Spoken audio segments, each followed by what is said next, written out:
Hello. അപ്പോൾ ഇന്നത്തെ വീഡിയോയിലേക്ക് എല്ലാവർക്കും സ്വാഗതം. ഇന്ന് നമ്മളൊരു വെറൈറ്റി ആയിട്ടുള്ളൊരു സാധനം കുക്ക് ചെയ്യാൻ പോവാണ്.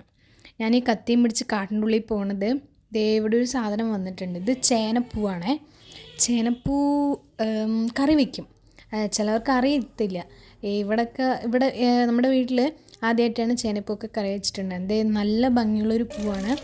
നല്ല ടേസ്റ്റുമാണ് ഇത് കറി വയ്ക്കാനൊക്കെ. ഉപ്പേരിയൊക്കെ വെച്ചാൽ നല്ല ടേസ്റ്റാണ്. പിന്നെ നമ്മളിന്ന് ഇത് വറുക്കാനാണ് പോകുന്നത്. ഇതാദ്യം കട്ട് ചെയ്തെടുത്തിട്ട് വൃത്തിക്ക് കഴുകണം.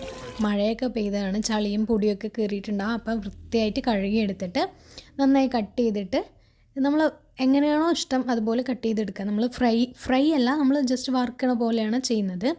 ഇത് കണ്ടോ, നല്ല രസമില്ലേ? പൂവ് വയലറ്റും യെല്ലോവും കളറൊക്കെ കോമ്പിനേഷനിൽ. ചിലർക്കിത് കാണുമ്പോൾ വിയേർഡായിട്ടൊക്കെ തോന്നുമായിരിക്കും, പക്ഷേ ഇത് നല്ലതാണ് കേട്ടോ. ഹെൽത്തിനും നല്ലതാണ്, നമ്മുടെ നാടനാണ്, നമുക്ക് വീട്ടിൽ കിട്ടുന്ന സാധനമാണ്. അതുകൊണ്ട് നമുക്ക് വിഷം അങ്ങനെ പുറത്തുനിന്നുള്ള മരുന്നടിക്കുകയോ വിഷാംശം ഉണ്ടാവുകയോ അങ്ങനെയൊന്നും ഉണ്ടാവില്ല.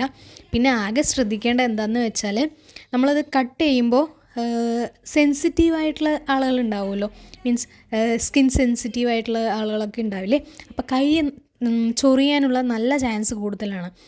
അപ്പോൾ കയ്യിൽ കുറച്ച് എണ്ണ തേക്കുകയോ കുറച്ച് മഞ്ഞപ്പൊടിയൊക്കെ തേച്ച് വെച്ചിട്ട് കട്ട് ചെയ്യണമായിരിക്കും നല്ലത്. അല്ലാന്ന് വെച്ചാൽ ഗ്ലൗസൊക്കെ ഉള്ളവരാണെങ്കിൽ ഗ്ലൗസ് എടുത്തിട്ടാലും മതി.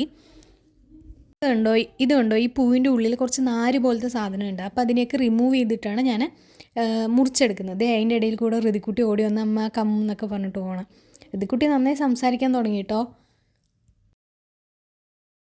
ഇത് വലിയ റിസ്ക്കുള്ള പണിയൊന്നുമല്ല, സിമ്പിളായി ചെയ്യാൻ പറ്റും, നല്ല ടേസ്റ്റ്. എൻ്റെ വീട്ടിൽ ഉണ്ടായാലും ചിലർ കറി വയ്ക്കാതെ അങ്ങനെ എടുത്തു വയ്ക്കും.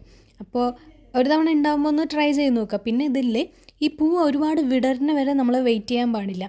ചെറിയ മുട്ടായിരിക്കുമ്പോൾ തന്നെ നമ്മളത് പറിച്ച് കറി വെക്കണം. വിടർന്ന് കഴിഞ്ഞാൽ അത് പൂപ്പൽ വരും, കേട് വരും, സ്മെല്ലൊക്കെ വരും. നല്ല സ്മെല്ലായിരിക്കും ആ ഭാഗത്ത്. സംസാരിച്ച് ഞാൻ അതൊക്കെ കട്ട് ചെയ്ത് വെച്ചിട്ടുണ്ട്. ഇനി ഇത് ഈ പൂവും കൂടെ കട്ട് ചെയ്താൽ മതി. ഈ ഇതുണ്ടല്ലോ കുറച്ച് നല്ല കട്ടിയായിട്ടുള്ള പോർഷനാണ്, മറ്റേത് കുറച്ച് സോഫ്റ്റ് ആയിട്ടുള്ളൊരു ഇതാണ്. ഇത് ചേനനെ പോലെ തന്നെ ഉണ്ടാവും അതിൻ്റെ ഉള്ളു ഭാഗം കേട്ടോ. ഞാനിതുണ്ടല്ലോ, ഞാനങ്ങനെ ഒന്നും ചെയ്യാതെയായിരുന്നു മുറിച്ചിട്ടുണ്ടായിരുന്നത്. മീൻസ് കയ്യിൽ എണ്ണ തേക്കുകയോ ഒന്നും ചെയ്തിട്ടുണ്ടായിരുന്നില്ല. കട്ട് ചെയ്ത് കഴിഞ്ഞപ്പോൾ എനിക്ക് കൈ നല്ല ചൊറിച്ചിലൊക്കെ ആയിരുന്നു. പിന്നെ കുറച്ച് എണ്ണ തേച്ച് കുറച്ച് മഞ്ഞൾപ്പൊടിയൊക്കെ ഇട്ടിട്ട് കുറച്ച് നേരം ഇങ്ങനെ വെച്ചുകൊണ്ടിരുന്നപ്പോൾ അത് ചൊറിച്ചിൽ തന്നെ മാറി. ഒരു 5 മിനിറ്റിൽ മാറി. പിന്നെ നമുക്കിത് ഉണ്ടാക്കാൻ വേണ്ടിയിട്ട് കോംപ്ലിക്കേറ്റഡ് ആയിട്ട് ഒരു സാധനവും വേണ്ട. നമ്മൾ സാധാരണ എന്തെങ്കിലും ഒരു ഉരുളക്കിഴങ്ങ് വറുക്കണ പോലെ നമുക്ക് മുളക് പൊടിയും മഞ്ഞൾപ്പൊടിയും കുറച്ച് ഉപ്പും ഇട്ടിട്ട് വറുത്തെടുക്കാൻ പറ്റും. പാകത്തിനുള്ളത്, നമ്മുടെ ഇഷ്ടത്തിനുള്ള എരിവും ഉപ്പുമൊക്കെ ഇട്ടിട്ട് നമ്മൾ മിക്സ് ചെയ്തിട്ട് കുറച്ച് എണ്ണ ഒഴിച്ചിട്ട് അതിനെ വറുത്തെടുക്കുന്നതാണ്. ഇപ്പോൾ എണ്ണ ചൂടായി വന്നിട്ടുണ്ട്. അപ്പോൾ ഞാൻ ചേനപ്പൂവിനെ ചീനച്ചട്ടിയിലോട്ട് ഇട്ടിട്ട് കുറച്ച് നന്നായി ഒന്ന് ഇളക്കി കൊടുക്കും. പിന്നെ കുറച്ച് നേരം എനിക്ക് ഉപ്പ് പോരായിരുന്നു എന്ന് തോന്നി. അപ്പോൾ ഞാൻ കുറച്ചുകൂടി ഉപ്പിട്ട് കൊടുത്തിട്ട് ഒന്ന് വേവിച്ചെടുക്കാൻ വേണ്ടി പോവുകയാണ്. ഇതിലൂടെ വേറെ ഒരു സാധനം ആഡ് ചെയ്ത് കൊടുക്കണം എന്നൊന്നുമില്ല, നിങ്ങൾക്ക് വേണമെങ്കിൽ ആഡ് ചെയ്ത് കൊടുക്കാം. ഞാൻ കുറച്ച് ഉള്ളി മുറിച്ചിട്ട് ആഡ് ചെയ്ത് കൊടുത്തിട്ടുണ്ടായിരുന്നു. ഒരു ടേസ്റ്റ് ഇരുന്നോട്ടെ എന്ന് വിചാരിച്ചിട്ട് ആഡ് ചെയ്ത് കൊടുത്താണ്. നിങ്ങൾക്ക് നിങ്ങളുടെ ഇഷ്ടപ്രകാരം എന്തെങ്കിലും ആഡ് ചെയ്യണമെന്നുണ്ടെങ്കിൽ ആഡ് ചെയ്ത് കൊടുക്കാം. ഇതിപ്പോൾ ആയിട്ടില്ല, അപ്പോൾ ഒന്നുകൂടെ കുറച്ച് നേരം കൂടെ ഒന്ന് ഫ്രൈ ആയിക്കോട്ടെ എന്ന് വെച്ചു. ഇത് കണ്ടോ, എണ്ണയൊക്കെ ഇതിന്ന് വരാൻ തുടങ്ങിയിട്ട് ഇപ്പോൾ നന്നായി ആയിട്ടുണ്ട്, നന്നായി ഫ്രൈ ആയിട്ടുണ്ട്. ഇപ്പോൾ നല്ല ടേസ്റ്റ് ആയിരിക്കും. കാണുമ്പോൾ തന്നെ ചിക്കനൊക്കെ വറുത്ത് വെച്ച പോലെയൊക്കെ ഒരു ഇതില്ലേ, ഇത് കണ്ടോ, നല്ല ക്രിസ്പി ആയിട്ടും. ചില പൂവിൻ്റെ ലീഫ് പോലത്തെ ഒരു സാധനം ഉണ്ടായിരുന്നില്ലേ, അതൊക്കെ നല്ല ക്രിസ്പി ആയിട്ടുണ്ടായിരുന്നു. നല്ല ടേസ്റ്റായിരുന്നു കേട്ടോ.